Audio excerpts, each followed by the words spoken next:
किसान भाइयों, जैसे जैसे वेदर में जो टेम्परेचर है वो बढ़ेगा, यानी कि वेदर जो है वो हॉट होगा और ड्राई होगा, तो ऐसे में बहुत सारे जो सकिंग पेस्ट हैं वो तेज़ी से ग्रोथ करते हैं हमारी फसलों पर, उनको कंट्रोल करना बेहद डिफ़िकल्ट होता है। तो देखिए अभी क्या होता है हमारी फसलों पर, जैसे वाइट फ्लाई है उसका काफ़ी अटैक ज़्यादा मिलेगा, थ्रिप्स का अटैक ज़्यादा देखने को मिलेगा और बहुत ही तेज़ी से यह ग्रोथ करेगा। माइट्स का अटैक देखने को आपको मिलेगा और भी जो सकिंग पेस्ट है उनका अटैक आपको देखने को मिलेगा। तो देखिए इसको कंट्रोल करने के लिए क्या है, सभी जो सकिंग पेस्ट पे काम करने वाला जो हम एक शानदार टेक्निकल आजकल हम आ रहा है मार्केट में, जो कि टेक्निकल बता रहा हूँ आपको, जो सभी कीटों पर काम करता है। उसके साथ साथ ओविसाइडल एक्शन होता है इसमें, यानी कि कीट के अंडे होते हैं उसको भी यह नष्ट कर देता है और यह बड़े कीटों पर भी काम करता है। तो हम डिटेल्स में जो है इसके बारे में जान करेंगे, टेक्निकल के बारे में। वीडियो काफ़ी इन्फॉर्मेटिव होगा, फार्मर के लिए वीडियो अच्छा रहेगा। वीडियो को लाइक कीजिएगा, ज़्यादा से ज़्यादा फार्मर्स के साथ शेयर कीजिएगा। आप चैनल पर नए हैं तो सब्सक्राइब जरूर कर लीजिएगा किसान भाइयों। तो चलिए जानते हैं कौन सा टेक्निकल है। हम जो टेक्निकल की बात कर रहे हैं वो है हमारा डाइफेंथुरॉन। 50% WP फॉर्म में आता है फॉर्मुलेशन में। देखिए डाइफेंथुरॉन जो है ये हमारे पास, अगर ब्रांड की बात करें तो यह सिंजेंटा कंपनी का जो है पेगासस नाम से आता है, बायोस्टैट नाम का डरबी नाम से आता है। तो आप ब्रांड कोई सा भी ले सकते हैं, आप टेक्निकल का ध्यान रखें, ब्रांड कोई सा भी ले लें पर ब्रांडेड कंपनी का होना चाहिए। 50% पाउडर फॉर्म में होता है और भी बहुत सारी कंपनियों का आता है किसान साथियों, जो कि मैंने वीडियो में बता ही दिया है आपको। पर प्रमुख कंपनियों का लें, धानुका कंपनी का भी आता है पेजन नाम से। तो इन कंपनियों के साथ साथ GSP का डिक्लेयर नाम से आता है किसान साथियों। तो ब्रांड आप कोई सा भी ले सकते हैं, किसी भी कंपनी का ले सकते हैं, टेक्निकल ध्यान रखना है।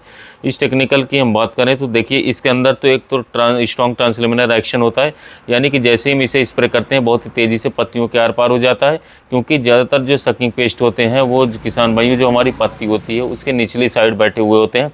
तो ट्रांसलेमिनर एक्शन वाला जो है इंसेक्टिसाइड है वो बेहतर काम करता है। तो जब ट्रांसलेमिनर के जरिए पत्तियों के नीचे पहुंच जाता है, जो हिडन पेस्ट है उनको बहुत ही अच्छी से यह कंट्रोल देता है, बहुत ही अच्छी तरीके से कंट्रोल करता है। उसके साथ साथ यह ब्रॉड स्पेक्ट्रम इंसेक्टिसाइड होता है। ब्रॉड स्पेक्ट्रम का मतलब यह एक साथ कई सारे कीटों को आसानी से कंट्रोल कर लेता है, जो हमारा डाइफेंथुरॉन है। और देखिए इसके अंदर स्टोमक और कॉन्टैक्ट एक्शन होता है, यानी कि कीट कॉन्टैक्ट में आएगा उसको भी खत्म करेगा, या बाद में जो कीट है वो ट्रिकेट पत्ती यानी कि जिसमें हमने स्प्रे कर दिया है उसको खाता है, तो उनके पेट के अंदर जा कर के भी यह टेक्निकल जो है ख़त्म करने का भी काम करता है। क्योंकि इसके अंदर जो है स्टोमक एक्शन भी होता है, यानी कि पेट क्रिया के जरिए भी यह काम करता है। उसके साथ साथ जैसे कि मैंने बताया किसान भाइयों कि इसके अंदर ओविसाइडल एक्शन भी होता है, यानी कि जो कीट के एग हैं उनको भी यह नष्ट कर देता है। तो देखिए ऐसा जो कीटनाशक होता है वो अच्छा कंट्रोल देता है कीटों पर। क्योंकि मान लीजिए कि कोई कीटनाशक हम ऐसा लेकर के आए वो केवल एडल्ट पर काम करे तो वो एडल्ट पर ही काम करेगा। अब एडल्ट जो एग दे चुके हैं तो वो एक बाद में हैचिंग कर फिर उनसे कीट निकलेगा, फिर वो अटैक हमारी फसलों पर देखने को मिलेगा। लेकिन यह क्या कम करेगा कि एडल्ट को भी ख़त्म करेगा और जो एग होता है एग को भी नष्ट कर देगा।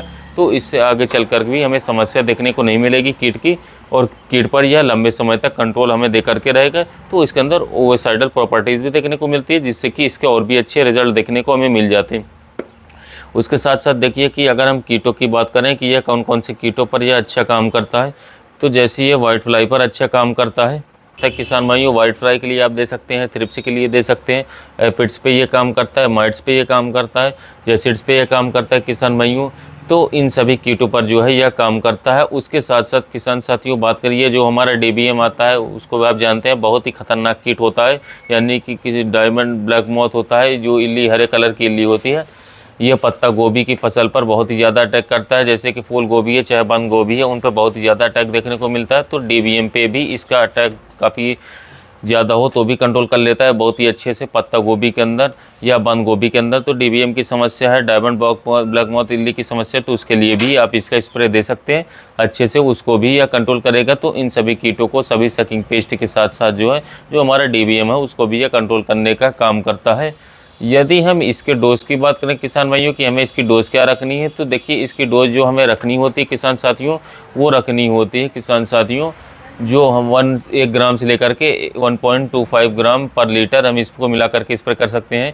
यानी कि 15 लीटर पानी में आप मानना चाहते हैं तो 20 ग्राम का जो पाउच आता है 20 से 25 ग्राम का, उसे आप 15 लीटर पानी में घोल करके स्प्रे कर देंगे तो काफ़ी शानदार रिजल्ट आपको रस शोषक कीटों के प्रति आपको अपनी फसलों में देखने को मिलेगा। काफ़ी शानदार किसान साथियों रिजल्ट मिलेगा को। देखिए तो इसके ड्यूरेशन की बात करें कि हमें सेकंड स्प्रे कब लेना चाहिए, तो वो डिपेंड करता है कि आपकी फसल पे कीट की समस्या कैसे है। कीट का अटैक ज़्यादा है तो आपको जो है 5 से 6 दिन का गैप, यानी कि मिनिमम 6 दिन का गैप रखते हुए जो है आपको जो है स्प्रे ले लेना चाहिए। लेकिन अगर कीट कम है किसान साथियों, उतना ज़्यादा नहीं है, और आप जो है कीट थोड़ा बहुत कीट है, तो उसके लिए आप 10 से 12 दिन बाद जो है इसका रिपीट स्प्रे ले सकते हैं। कोई दिक्कत की बात नहीं, इससे आपको अच्छा कंट्रोल देखने को मिल जाएगा सभी कीटों पर जो मैंने आपको बताया वीडियो में। तो ये अच्छे से काम करता है। यदि हम इसके कंपेटेबिलिटी की बात करें तो क्या हम इसको जो है किसी के साथ मिला सकते हैं, नहीं मिला सकते हैं, इसको लेकर के दोस्तों बहुत सारे आपको कन्फ्यूजन रहता है। तो देखिए यहाँ पर जो है किसी भी कीटनाशक के लिए मैं आपको बता दूँ कि अगर कीट का अटैक हो चुका है, आप कीट को कंट्रोल करने के लिए जा रहे हैं, तो आप क्या करें किसान साथियों कि सेपरेट दें। उसके साथ कोई भी जो हमारे फर्टिलाइज़र हैं, एनपीके फर्टिलाइज़र हो या कोई भी फर्टिलाइज़र हो, मिक्स ना करें। कीट अटैक कर चुका है उसके लिए आप कोई भी इंसेक्टिसाइड, चाहे वो पेगासस की बात करूं या टेक्जियो की बात करूं या फिर जो डाइफेंथोरॉन टेक्निकल है उसकी बात करूं, या और जो भी कोई टेक्निकल जितने टेक्निकल है इंसेक्टिसाइड है, यदि आप उनको दे रहे हैं तो वो देखना है कि कीट आ चुका है, क्या कीट का अटैक है। अगर कीट का अटैक है तो सेपरेट दें, अच्छे रिजल्ट मिलेंगे, कुछ ना मिक्स करें। लेकिन हाँ, अगर कीट अटैक नहीं है, थोड़ा बहुत अटैक है, तो फिर आप जो है इसके साथ फंजीसाइड्स मिला करके या फिर फर्टिलाइज़र मिला करके दे सकते हैं, कोई दिक्कत की बात नहीं है। इसी तरीके से हमें यदि कोई फंजीसाइड्स हम स्प्रे करने जा रहे हैं तो उसमें भी हमें यही ध्यान रखना होता है किसान साथियों कि हम जो है फंजीसाइड्स स्प्रे कर रहे हैं, तो आपके सवाल आते हैं कि आज इस फंजीसाइड्स के साथ कुछ मिला सकता हूँ, नहीं मिला सकता हूँ। देखिए, अगर रोग अटैक है तो रोग अटैक है तो सेपरेट यूज़ करें, नहीं है तो आप मिक्स कर सकते हैं, कोई दिक्कत नहीं है। आप प्रिवेंटिव में कोई फंजीसाइड्स दे रहे हैं, कोई दिक्कत की बात नहीं है, आप यूज़ कर सकते हैं।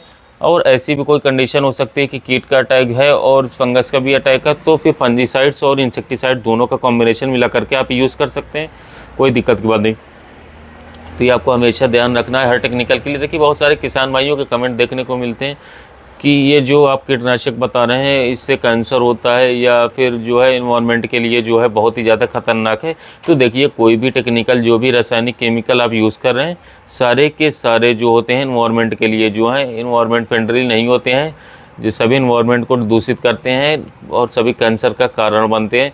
तो अगर जो है देखिए, मैंने आपको अपनी बहुत सारी वीडियो में बताया कि हम जो है नेचुरल की तरफ जाएं और क्यों हमारी फसलों पर रोग ज़्यादा आते हैं, वो भी आपको बताया। तो इन चीज़ों को मैं आपको पहले बता चुका हूँ, लेकिन फिर भी किसान साथियों हम यूज़ करते हैं, बहुत सारे किसान भाई यूज़ करते हैं, क्योंकि अगर नहीं कंट्रोल हो रहा है कीट तो हमें देना पड़ता है। लेकिन देखिए, अगर इससे बता दूं कि क्या है, कोई भी कीटनाशक अगर यूज़ कर रहे हैं अपनी फसलों पर, तो उसके लिए अगर यूज़ करना ही है तो आपको किसान साथियों क्या करना होगा कि हार्वेस्टिंग टाइम पे जो है, मान लीजिए आपकी फसल हार्वेस्टिंग पे है, तो आप कोई भी इंसेक्टिसाइड हो, कभी भी फंजीसाइड्स आपने स्प्रे कर दिए। अब हार्वेस्टिंग पर ऐसा ना करें कि आपने कल स्प्रे किया है और उसके जो है अगले दिन जो है आप उसे हार्वेस्ट करके मुझसे मार्केट भिजवा रहे हैं उस चीज़ को जो आप उगा रहे हैं, तो वो बहुत ही ज़्यादा खतरनाक होता है, वो डेंजर होता है। हर केमिकल्स का एक वेटिंग पीरियड होता है, यानी कि हमने स्प्रे किया जो है, स्प्रे के बाद जो है इतने दिन हमें वेट करना है। यदि इतने दिन हम वेट करें तो उससे क्या है, उसका जो रिज़ल्ट है, उसका जो असर है, उसका रेसिडुअल जो नहीं बचेगा फ्रूट के अंदर, उसका असर खत्म हो जाएगा। तो फिर हम वो जो प्रोडक्ट है उसको हम उगा रहे हैं उसको तोड़ करके मार्केट में भेजेंगे, तो वो सेफ़ रहता है हमारे लिए। तो आप यदि उसका वेटिंग पीरियड जो है आप उसको प्रॉपर जो है फॉलो करते हैं तो दिक्कत फिर उतनी नहीं आती है। लेकिन हम क्या करते हैं, हमने स्प्रे किया और तुरंत तोड़ करके ले गए, तब दिक्कत होती है। हमारी फसल हार्वेस्टिंग है, हमें डेली हार्वेस्टिंग करना है, बहुत सारी फसलें हमें 2 दिन में हार्वेस्टिंग करना है, फिर ऐसी कीटनाशक यूज़ करना है जैसे कि नीम ऑयल या कुछ ऐसे जो ऑर्गेनिक में आते हैं, जो कि इतने जो है हानिकारक नहीं होते, नुकसानदेह नहीं होते हैं। तो उसके बाद बहुत सारे कीटनाशक ऐसे जो कि नेचुरल होते हैं, आप उन्हें यूज़ करें 1 दिन पहले, 2 दिन पहले, और उसके बाद हार्वेस्ट कर लें। तो फिर हमें ये ध्यान रखना है, इन चीज़ों का आप ध्यान रखेंगे तो ये समस्या नहीं आएगी। अब वरना आप ऑर्गेनिक खेती करते हैं तो उससे अच्छा कुछ है ही नहीं। आप ऑर्गेनिक खेती करो, सबसे बेस्ट ऑप्शन है और इन्वायरमेंट फ्रेंडली है। और उसके साथ साथ उसके लिए मेहनत आपको करनी पड़ेगी, बहुत मेहनत लगती है, बहुत ही ज़्यादा रिस्क भी होता है, तो मेहनत आपको करनी पड़ेगी। आपको जो इंसेक्टिसाइड है वो नेचुरल बनानी पड़ेगी, तैयार करनी पड़ेगी, यूज़ करने पड़ेंगे। मार्केट पे डिपेंड नहीं रह सकते हैं, मार्केट में बहुत सारे मिलते हैं, आप उनको भी यूज़ कर सकते हैं, तो वो भी आप कर सकते हैं, कोई दिक्कत नहीं है। तो उम्मीद है जो आज की जानकारी आपको अच्छी लगी होगी। जानकारी अच्छी लगी हो तो वीडियो को लाइक करें, ज़्यादा से ज़्यादा फार्मर के साथ इसे शेयर करें ताकि उन तक भी यह जानकारी पहुँच सके। मिलूंगा मैं आपको एक और नई वीडियो के साथ, नई जानकारी के साथ, तब तक के लिए आप अपना ख्याल रखें। धन्यवाद।